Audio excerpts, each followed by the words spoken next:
Bien, ¿cómo están, hermanos? Que el Señor les bendiga a todos. Amén. Ya, así es. Qué bueno estar en la casa del Señor para poder seguir aprendiendo de su palabra y tener el privilegio de seguir estudiando. Bienvenidos a nuestra clase de discipulado de enseñanza bíblica. Ahora estamos viendo algunos aspectos de la bibliología. Hemos querido empezar esta clase hablando de algunos aspectos importantes que tienen que ver con la palabra del Señor, algunos versículos que son claves para poder mirar a las escrituras y saber que tenemos como dice la misma escritura, una firme ancla del alma, que es la palabra del Señor. De manera que cuando nosotros afirmamos acerca de nuestra salvación, acerca de nuestra fe y práctica de vida, no lo hacemos en base al pensamiento humano, hemos dicho hasta ahora, no lo hacemos en base a alguna forma de filosofía o alguna forma denominacional en la cual pararnos. No. Podemos afirmar a través de la misma escritura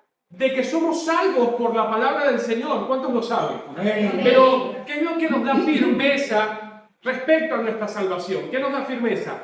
Porque la misma palabra de Dios afirma de que cada creyente puede ser salvo a través de la fe en Cristo Jesús. ¿Y quién da esa afirmación categórica?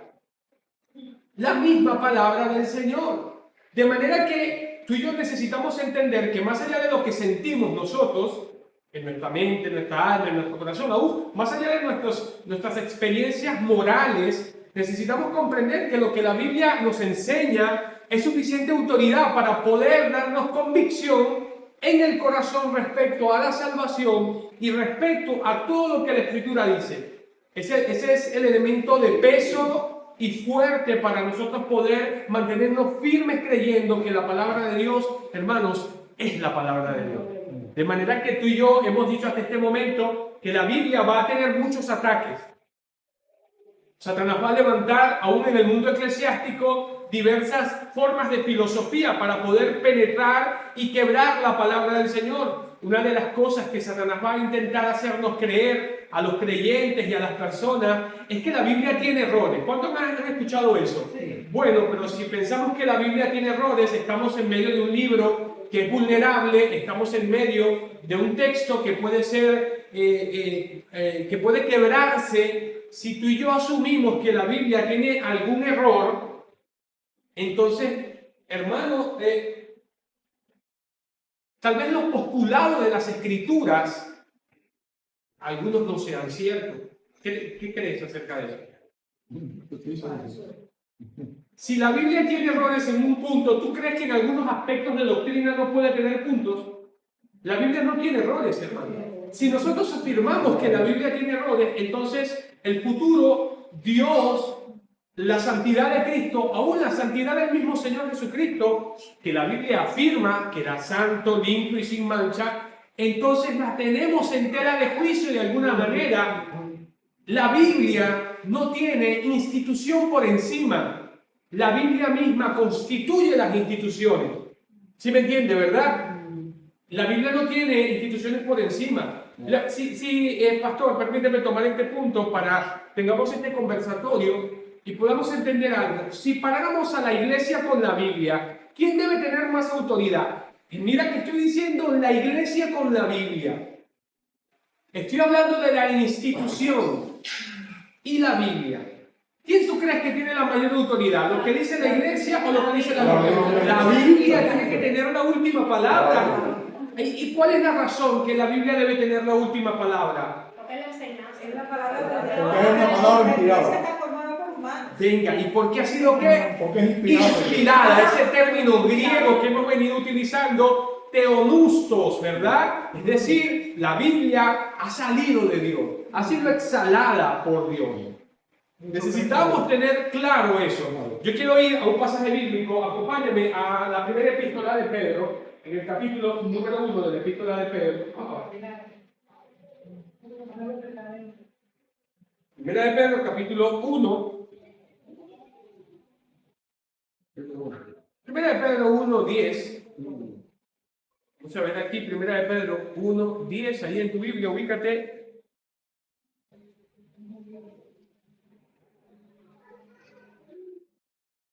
¿Ya lo tenemos? Muy bien, dice así la palabra del Señor. Los profetas que profetizaron de la gracia destinada, que dice a vosotros, inquirieron diligentemente e indagaron acerca de esta salvación. ¿Qué indagaron? ¿Y qué hicieron? Dice, escudriñando qué persona y qué tiempo indicaba el Espíritu de Cristo que estaba en ellos, el cual anunciaba de antemano, que dice, los sufrimientos de Cristo y la gloria que vendría tras ellos. A estos, ¿qué pasa? ¿Qué le pasó? Se reveló. Ah, muy bien. A estos se les reveló que no para sí mismos, sino que para nosotros administraban las cosas que ahora son anunciadas por los que los han predicado el Evangelio, que dice, por el Espíritu Santo, enviado desde el cielo, cosas que aún anhelan, que dice, mirar los ángeles. Mirar los ángeles. A mí me parece que aquí hay varias cosas importantes que podemos rescatar de esta lección y que son de mucha importancia. Mira lo que dice. Los profetas que profetizaron de la gracia destinada a vosotros, inquirieron, mira lo que hicieron. Ellos dicen que inquirieron diligentemente e indagaron acerca, que dice, de esta salvación. ¿De qué forma? ¿Cómo ellos estaban pendientes, cómo con diligencia inquirieron, es decir, estuvieron ahí con persistencia, buscando, mirando de manera diligente? ¿En dónde? Mira lo que dice el versículo 11. Escudriñando qué persona y qué tiempo indicaba, que dice, el Espíritu de Cristo que estaba en ellos, el cual se anunciaba de antemano los sufrimientos de Cristo y la gloria que vendrían tras ellos. ¿Te das cuenta de lo que está diciendo este pasaje? Este pasaje lo que nos está mostrando que los profetas que estuvieron profetizando antes, evidentemente, y la referencia más directa que podemos tener, recuerda que está hablando de los sufrimientos de Cristo. ¿De qué persona y de qué tiempo apuntaba el Espíritu de Cristo? ¿De qué persona y qué tiempo? Hablando de los sufrimientos especialmente de nuestro Señor Jesucristo. Dicen los profetas que profetizaron antes. ¿Te recuerdas en el libro de los Hechos con el eunuco y el evangelista Felipe?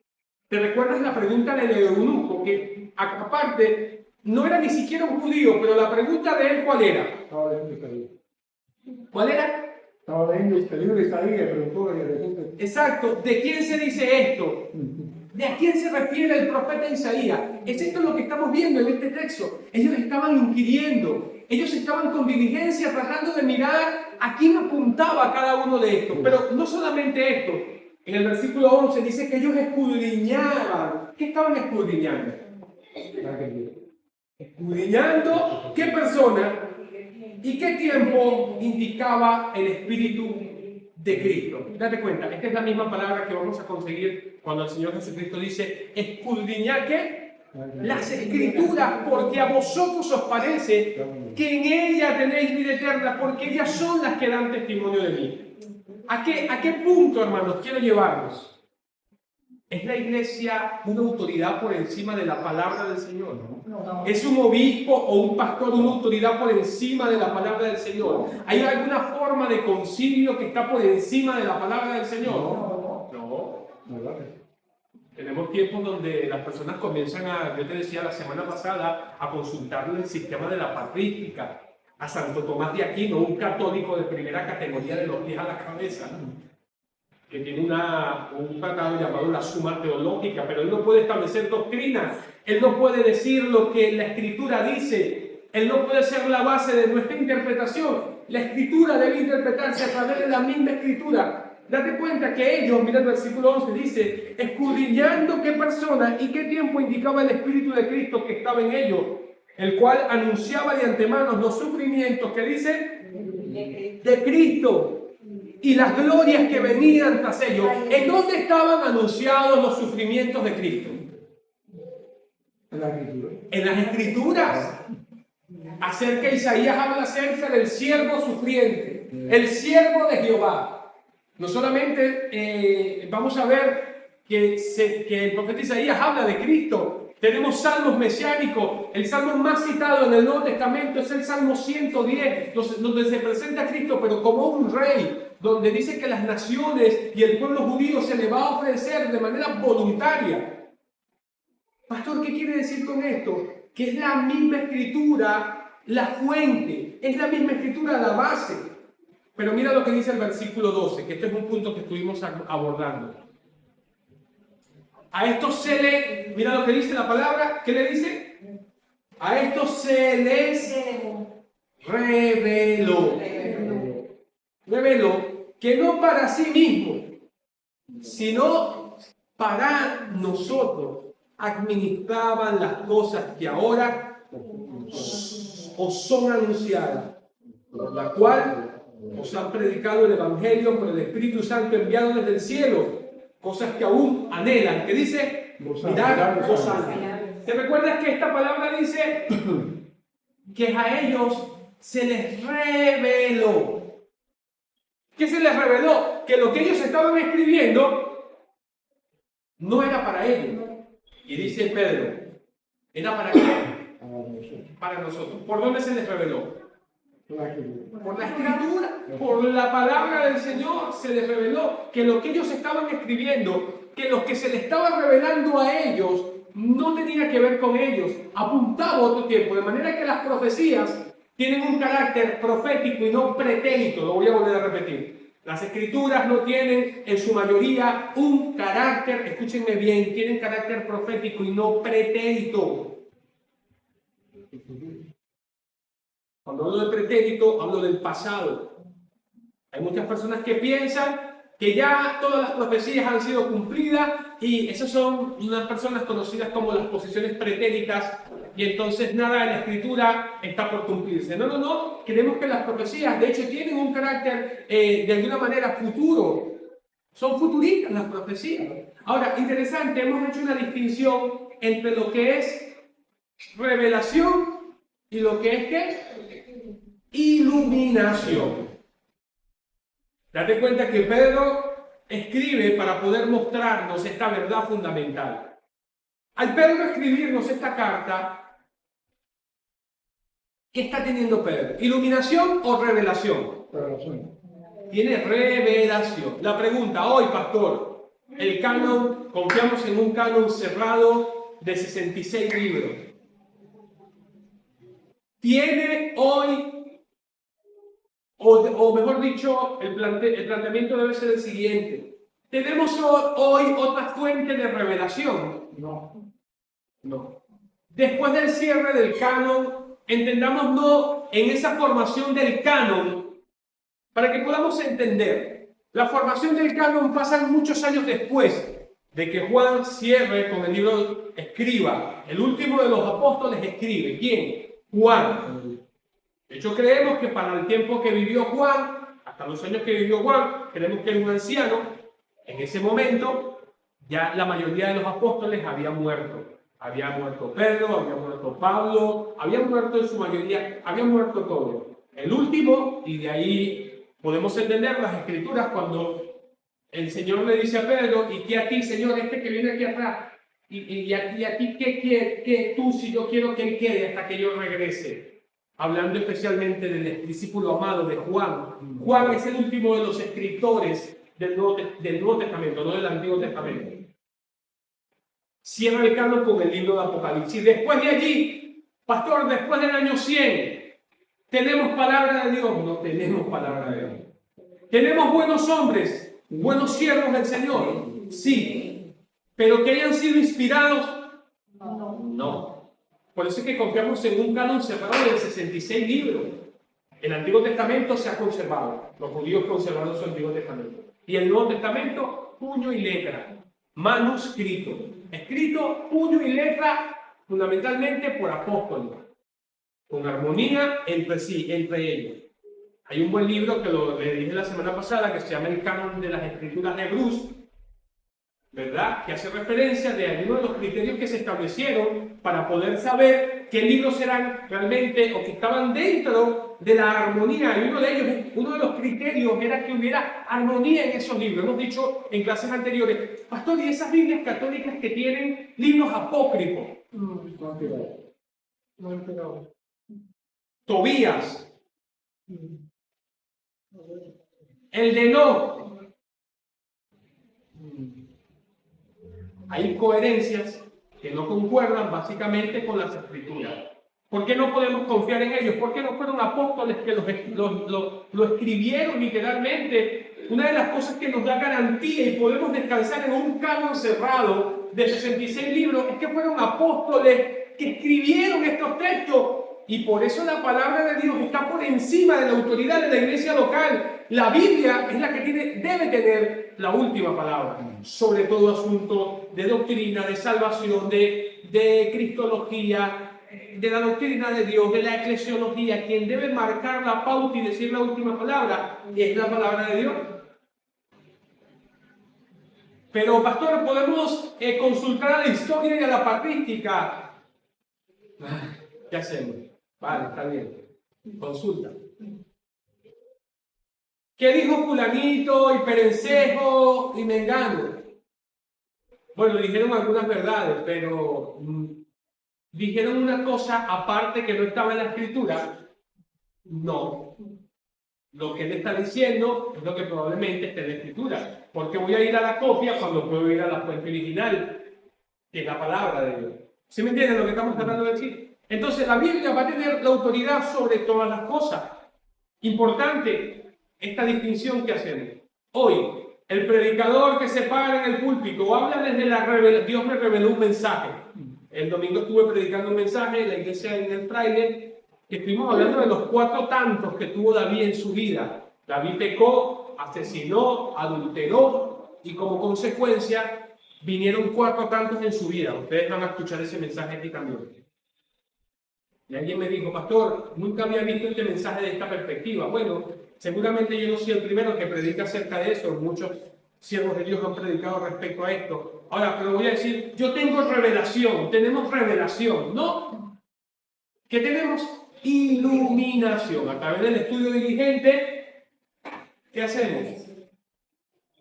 Somos iluminados por la palabra del Señor. Ahora, ¿quiénes tuvieron verdaderamente revelación divina? ¿Quiénes la tuvieron? Los profetas y los apóstoles. Mira, pásate al segundo libro, hay otra cita interesante, segunda de Pedro, ahí conmigo.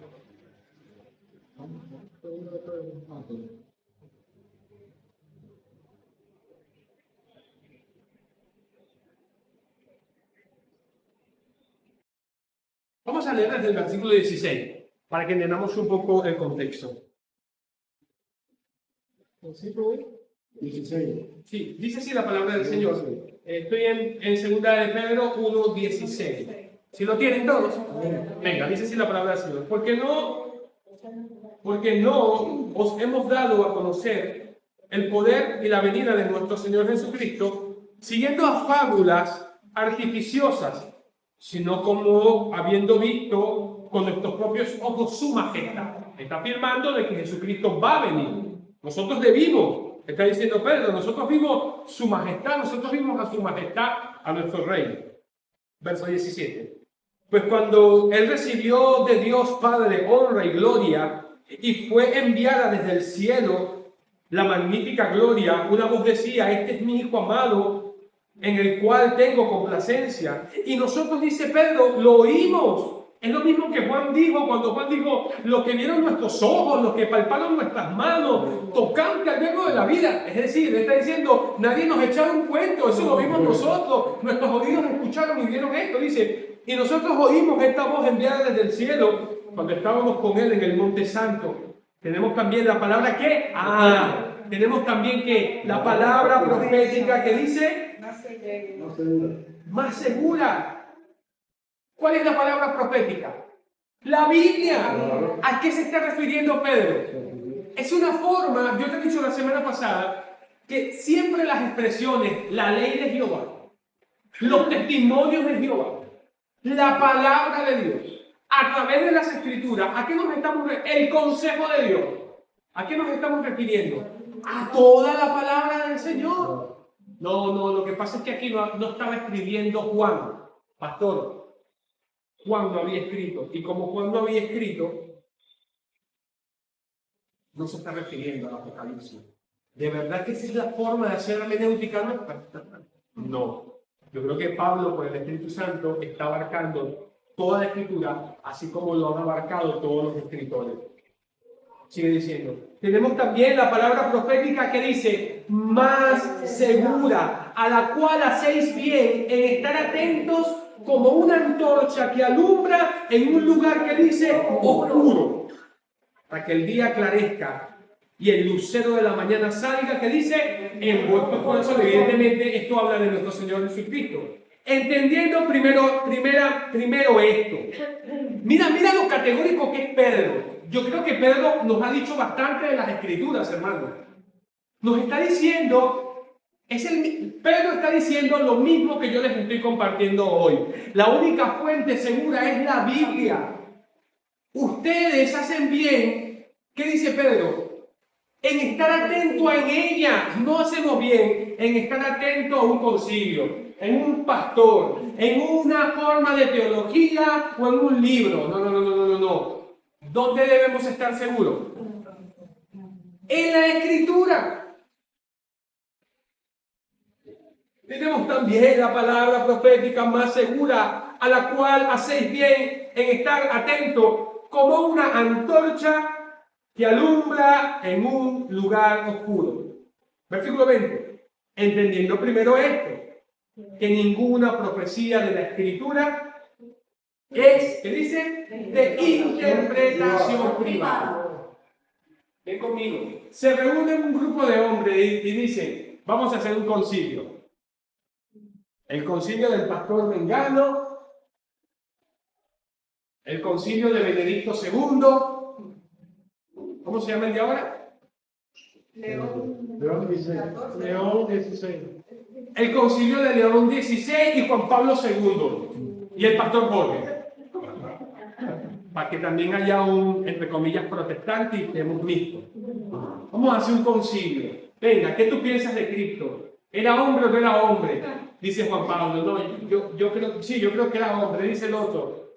Yo creo que era Dios. ¿Y qué dices tú? Dice el pastor Jorge. Yo creo que es Dios y es hombre. Yo creo que es completamente Dios y completamente hombre. Y de repente me dicen, oye Jorge, yo no creo que tú estás en lo cierto. Mejor hagamos algo. Digamos que Jesús tenía un duotelismo. Madre mía, pastor, ¿con qué se come eso? Sí, Dios tenía dos voluntades.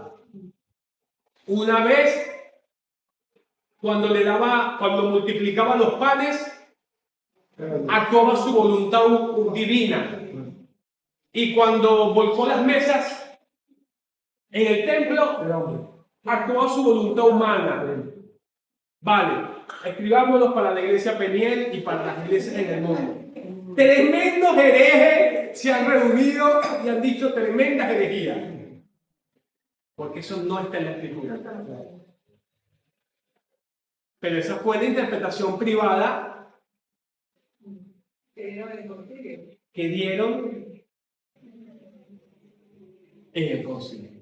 ¿Qué hacemos? ¿Le creemos a la Biblia o le creemos al concilio de Juan Pablo, León y el pastor Jorge? Tenemos que creer a la Biblia. Entonces, ¿qué nos está diciendo este versículo? Nos está diciendo, porque nunca la profecía fue traída, número uno, por voluntad humana. No fueron los humanos que escribieron la Biblia. La Biblia tiene un solo autor. Tiene diferentes escritores, sí, pero autor, number one, un solo autor. Y ese autor es Dios. ¿Y cómo lo sabemos? Toda la Escritura es inspirada por toda. ¿Qué es toda? Toda. De Génesis hasta Apocalipsis ha sido que inspirada por Dios. Toda la Escritura es inspirada por Dios. Y entonces está diciendo Pedro, porque nunca la profecía fue traída por voluntad humana. Mira lo que dice, sino que los santos hombres de Dios hablaron siendo inspirados por el Espíritu Santo. Que ninguna profecía de las Escrituras es de interpretación privada. Señores, ¿qué está diciendo esto? Nosotros no podemos tomar la Biblia y tener una interpretación privada. ¿Sí entienden lo que trato de decir? No puede ser privada mi interpretación. Toda mi interpretación debe partir desde la misma Escritura. La Biblia se interpreta a sí misma. Es un principio, de alguna manera, que es acorde. Por eso creemos que el sistema de interpretación bíblica más fidedigno es el sistema histórico, gramático, literal. Yo no necesito comenzar a torcer y comenzar a hacer alegorismo de la Biblia, a lo menos que haya alguna figura, voy a hacer una figura, pero cuando yo veo un texto literal, debo interpretarlo de manera literal. Porque si comenzamos con esa guachafita que es literal y que es figurativo, no paramos en nada. Tomad, comed, este es mi cuerpo que por vosotros es partido. La pregunta del millón. Cuando el Señor Jesucristo dijo eso, esa noche los discípulos estaban comiendo el cuerpo del Señor. No, entonces ¿qué tenemos ahí? Una figura, madre mía. Tomad, comed, este es mi cuerpo que por vosotros es partido.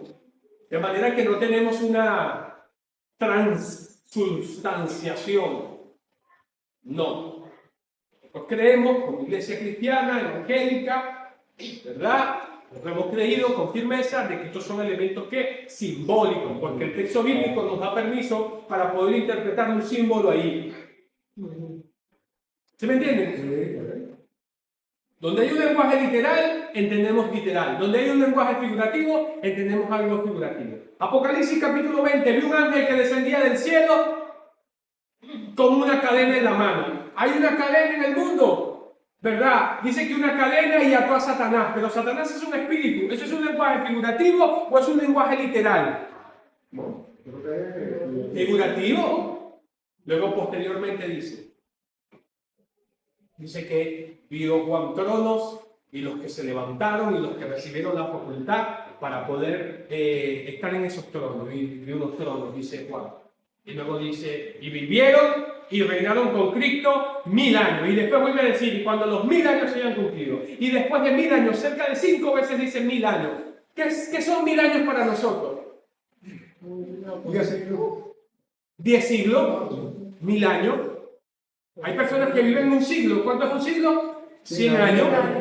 Si la Biblia nos dice 12 apóstoles, ¿qué entendemos? 12. ¿Eran 12 o no eran 12? 12. Si la Biblia nos dice que estuvieron 40 años en el desierto y que Dios llamó a Moisés a los 40 años y que era casi de 80 años Abraham y Sara, 90 años, ¿qué entendemos eso? No, no eran figurativos. No, eso era literal, porque son números literales. Madre mía. Entonces, la interpretación, donde vemos una figura, interpretamos una figura, donde vemos algo literal, lo debemos interpretar literal. Venga. Porque nunca la profecía fue traída por voluntad, que dice, humana. La Biblia es la fuente fundamental. ¿Por qué? Porque ha salido de Dios, entendiendo primero esto, que ninguna profecía de la Escritura es de interpretación privada. Nadie puede establecer su propia interpretación. Debemos interpretar la Escritura y debemos hacer el ejercicio hermenéutico que hicieron los apóstoles. ¿Qué hicieron los apóstoles? Interpretaron una circunstancia. No, de hecho, el pasaje no nos está diciendo eso, el pasaje anterior. ¿Qué hicieron ellos? Ellos escudriñaron con diligencia, pero ¿qué hicieron? ¿Apelaron a la historia? No. ¿Apelaron a qué? A las Escrituras, para poder interpretar si ese evento, si esa situación apuntaba a Cristo y a su sufrimiento, pero partían especialmente de las Escrituras. Es muy importante. Ya nos quedan pocos minutos, ¿verdad? Hemos estado aquí. A ver, hemos estado aquí. Dios me habla. Hemos avanzado por acá para ver el tema de la Escritura. ¿Con qué se compara la Biblia? ¿Te recuerdas? Estamos en el punto número 5. ¿Con qué comparábamos la Biblia? Con una lámpara. Lámpara hecha a mis pies, tu palabra, ¿y qué me dice? Y lumbrera a mi camino. Y date cuenta que aquí en Pedro dice que la palabra de Dios es como una antorcha. Eso lo miramos la semana pasada, ¿te recuerdas? Que alumbra en un lugar oscuro. Mira lo que dice el enunciado. Vivimos en una época, alguien que lo lea. Vivimos en una época de confusión. Hay muchos maestros, iglesias y amigos que nos quieren aconsejar. ¿Cómo sabremos cuál tiene la verdad? Dios nos dio la Biblia precisamente para esto, para alumbrar nuestra mente y ayudarnos a evaluar los consejos que nos dan. ¿Es la Biblia la autoridad final en su vida? Sí, sí, sí. Claro, debe serlo. ¿Qué costumbre tenían los creyentes de Berea? Que es digna de imitar. Eso lo miramos creo la semana pasada. ¿Qué hacían los bereanos? ¿Qué hacían? ¿Y dónde escudriñaban? En la palabra de Dios. Escudriñaban las escrituras para saber si estas cosas eran así. Por tanto, seamos como los de Berea. Biblia, Biblia, Biblia, Biblia, Biblia, Biblia. Y pastor, en la historia y los consejos, bueno, están bien, pero sobre todo, Biblia, exégesis, Biblia, texto a texto. Paremos texto con texto. Hagamos ejercicio hermenéutico, aprendamos gramática, aprendamos griego. Veamos hermenéutica. Vamos, ¿a qué? ¿Cuál es la primera mención del pasaje? ¿Cuál es el contexto del pasaje? ¿Por qué se dijo? ¿A quién se escribió? ¿Cuándo se escribió? ¿A quién se le escribió? Vamos a hacer el ejercicio hermenéutico. Eso es lo que nadie quiere hacer, pero vamos a ir al contexto. Vamos a ir al contexto no solamente inmediato, vamos a ir al contexto general, al contexto completo de todas las escrituras. Vamos a ver de qué trata el libro. ¿A quién se le escribió y por qué se le escribió? A no ser que vayamos a torcer los textos y vayamos a darle un significado que no dice el texto. Ahora está de moda con este problema que está pasando en Israel, que las personas donde leen Israel, leen iglesia. Pero ¿cómo es que la iglesia es Israel? ¿Pero qué clase de mezcolanza es esto? Una cosa es Israel y otra cosa es la iglesia. Pero tienen dos pueblos. No son dos pueblos. Hay un solo pueblo que está compuesto de creyentes gentiles y creyentes judíos. ¿A eso cómo le llamamos? Iglesia. Pero eso no significa que la iglesia sea la nación endurecida, temporal y parcial, étnica de Israel.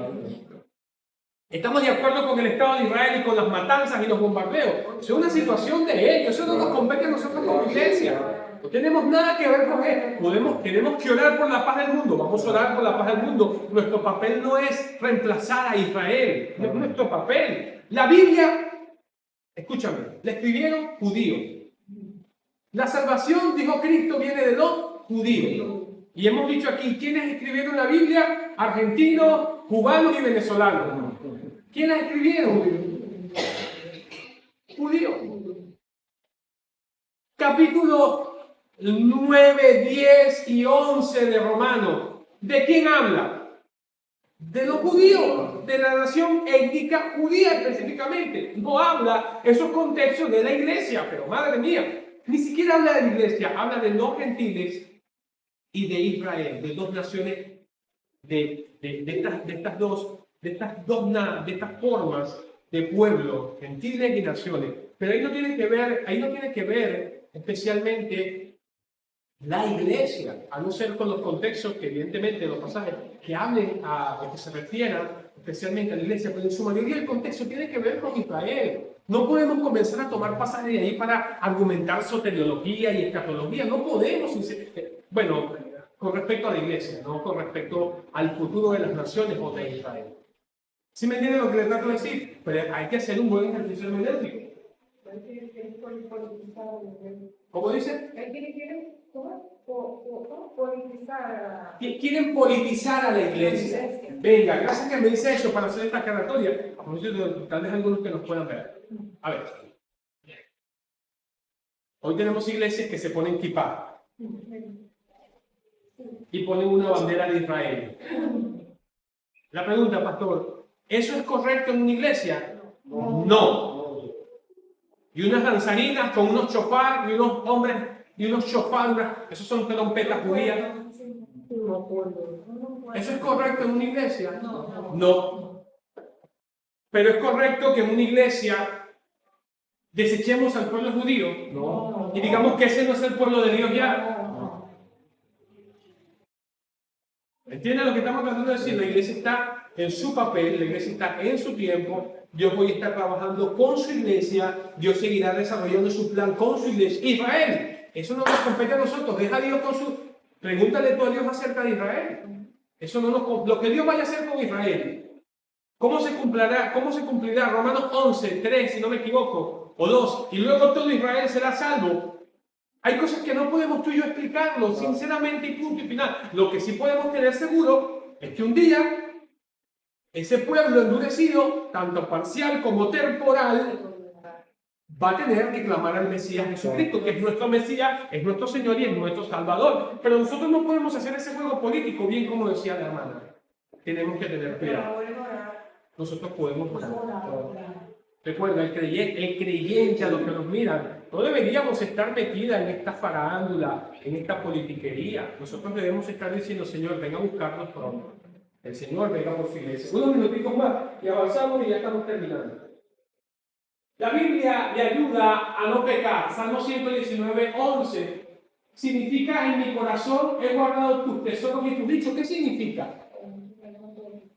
En mi corazón he guardado tus dichos, ¿para qué? Para no pecar contra ti. Interesante, ¿verdad? En mi corazón he guardado tus dichos para no pecar contra ti. Es la palabra de Dios la que debemos guardar para no pecar contra Dios. ¿Qué te puede hacer no pecar en este mundo? La palabra del Señor. ¿Quién es la única que tiene la capacidad, como hemos visto en clases anteriores, de partir el alma, el espíritu y las coyunturas y los tuétanos? ¿Quién es la única que tiene esa capacidad? Hermanos, es la palabra, es la única que tiene la capacidad de partir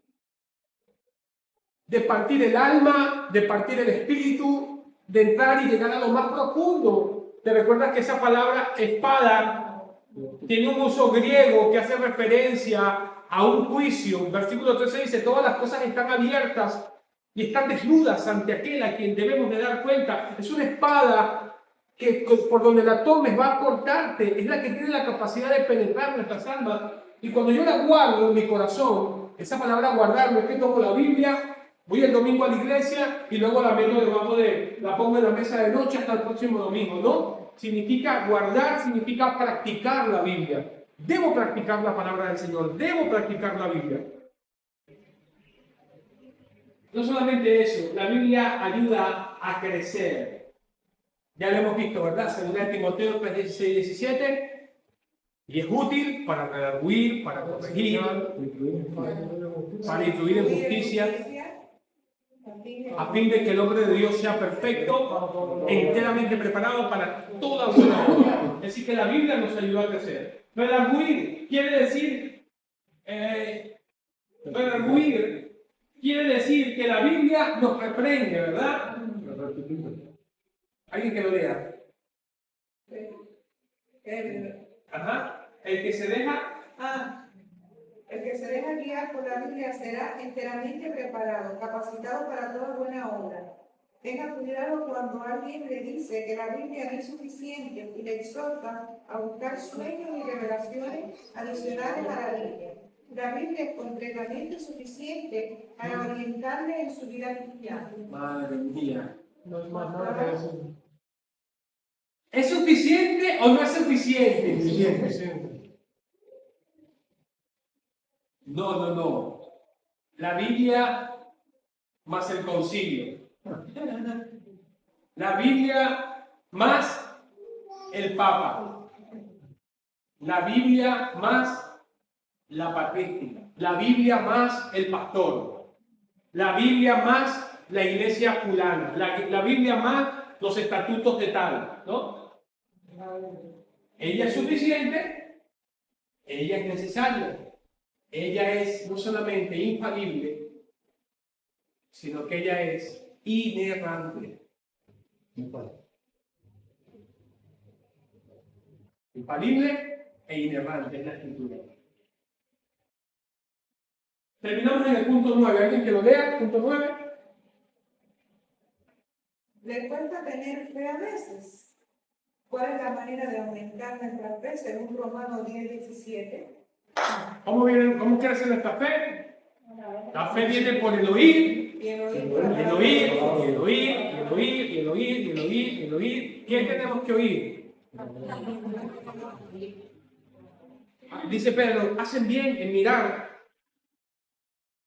Ustedes hierran por dos cosas, dice el Señor Jesucristo.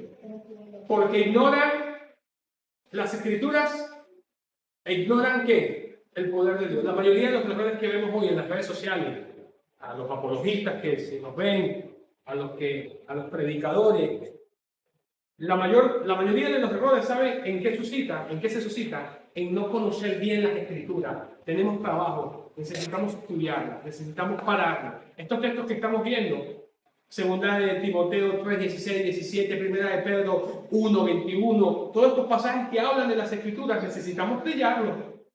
Yo tengo montones de libros y presentaciones que puedo presentarles ahí acerca de bibliología, pero quiero ir primero al texto, que es lo que estamos hablando. Vamos al texto.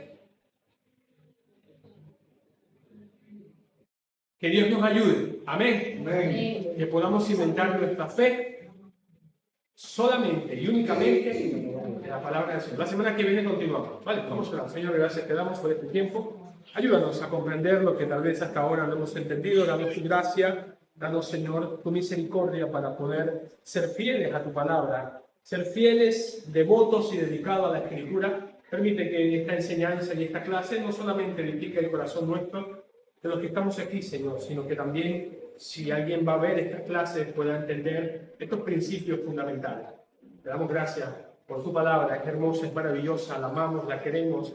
Ayúdanos a ser apasionados, a estudiarla, a ponerla en práctica, a saber que es la única que es útil para corregirnos, para redarguirnos, enseñarnos. Ella es la única antorcha que alumbra en un lugar oscuro como este mundo en el que estamos. Tu nombre, oh Señor, sea glorificado por siempre. Y te damos gracias en Cristo Jesús. Amén. Y amén. Señor lo bendiga, hermanos.